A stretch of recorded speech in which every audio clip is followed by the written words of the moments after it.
introduce the gentleman who's letting us have the mount on Sunday? Welcome to Mojo Core, and today we're counting down our picks for the less than subtle movie cameos from people who you don't normally see in movies.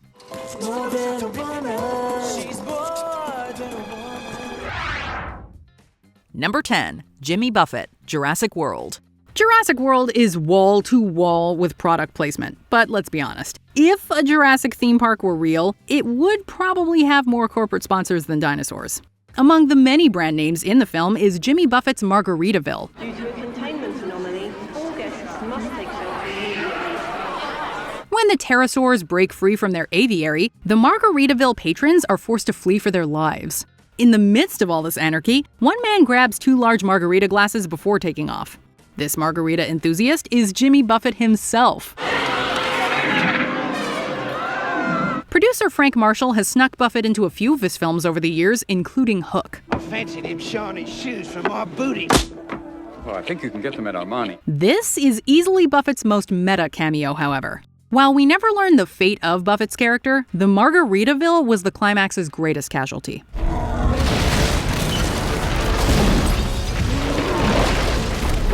Number 9, Cameron Crowe, Minority Report. Not even the precogs could have foreseen this cameo. Wanted for a crime that hasn't happened yet, Chief John Anderton's name and face are soon plastered over every newspaper. Anderton is spotted by a passenger sitting across from him on a train.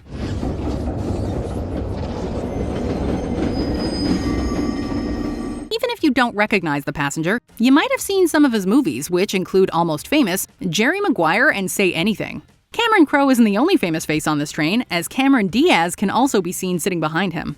What's the common thread here? 1 year earlier, director Steven Spielberg made an uncredited cameo as a party guest in Crowe's Vanilla Sky, which starred Diaz and Tom Cruise.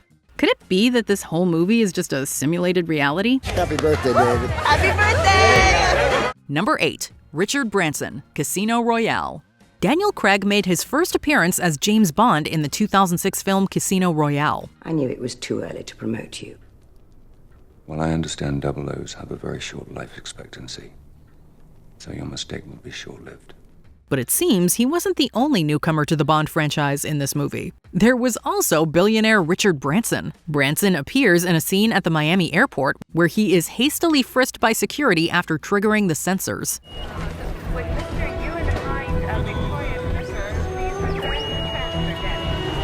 A die-hard fan of the franchise, the eccentric businessman essentially paid for his cameo by offering a free plane to the production team at the last minute, helping them save a lot of funds. While money might not guarantee happiness, it can certainly land you a role in your favorite movie. Number 7, Jonas Brothers, Night at the Museum, Battle of the Smithsonian. In this scene from the 2009 Night at the Museum sequel, Larry and Amelia find themselves hiding from Napoleon's soldiers, who are on a mission to retrieve the tablet of Akhmen-Ra. Well, Mr. Daly, I quite like the way you're holding me. No, sorry, I wasn't trying to... Oh, please stop beating your gums, Mr. Daly. You haven't been able to take your cheaters off my chassis since the moment we met. I literally didn't understand one word of that. Their location is nearly compromised when they encounter 3 Cupid statues who surprise them with a serenade. It might not appear like it at first, but the 3 statues are actually voiced and modeled after the Jonas Brothers. It's a rather obscure cameo in a movie brimming with a lot of more prominent ones. If you still have any doubts, look no further than their rendition of Love Bug, an actual song by the real-life pop trio. Number 6, David Beckham, the man from U.N.C.L.E. Former football star David Beckham and director Guy Ritchie have maintained a strong friendship over the years. Beckham even featured in a couple of commercials Ritchie directed in the early 2010s. Their collaboration extended into 2015, when Beckham had a minor role in Ritchie's action spy film The Man from U.N.C.L.E. Это не твой типичный американский шпион. Он вступил в американскую армию в возрасте 18 лет и был выслан в Европу.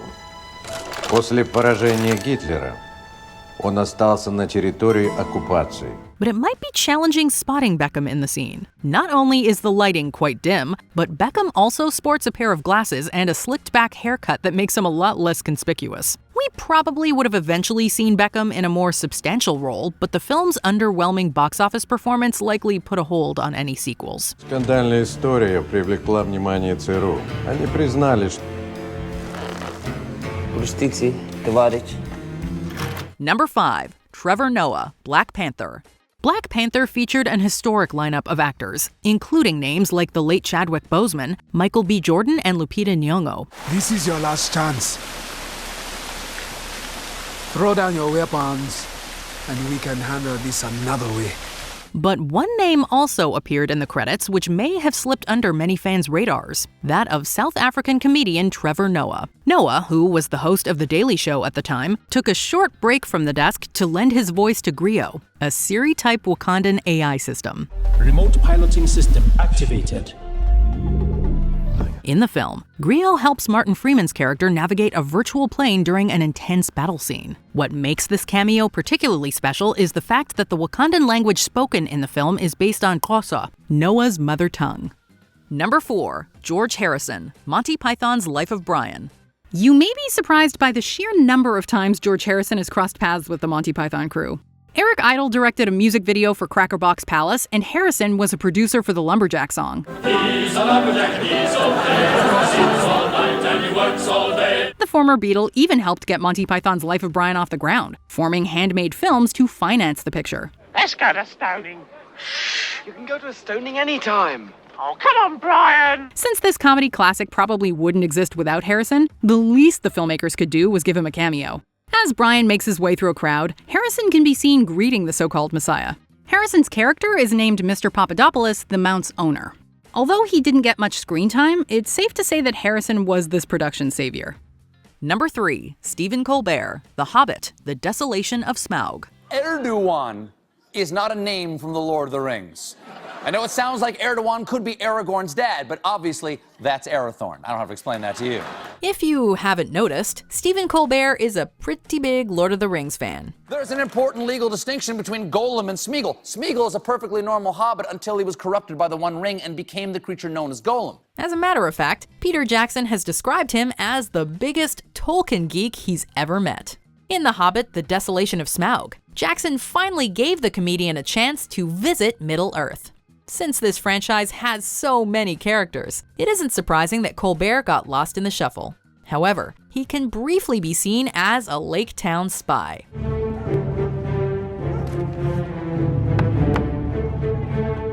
He's only on screen for a few seconds, but at least Colbert can say that he's officially part of Tolkien mythology. Colbert returned the favor by letting Smaug crash in on the Colbert Report. We both live in gated communities, and we're both fiscal conservatives who sleep on giant piles of money.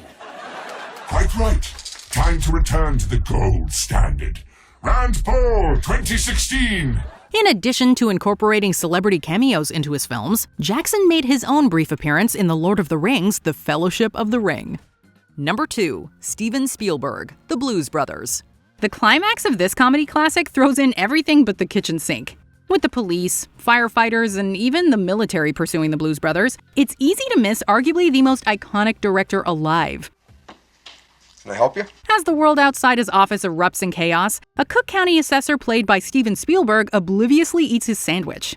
Lunch is interrupted by Jake and Elwood, who pay their taxes just before the authorities cuff them. $5,000, it's all there, pal. Spielberg signs the receipts with the name R.J. Daley, a subtle nod to Chicago Mayor Richard J. Daley. And here is your receipt.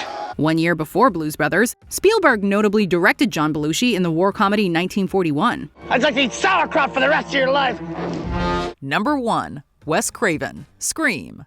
Wes Craven, the renowned master of horror, breathed new life into the slasher genre with the 1996 film Scream, launching a sprawling multimedia franchise in the process. You never told me your name. Why do you want to know my name? I want to know who I'm looking at. What did you say? I want to know who I'm talking to.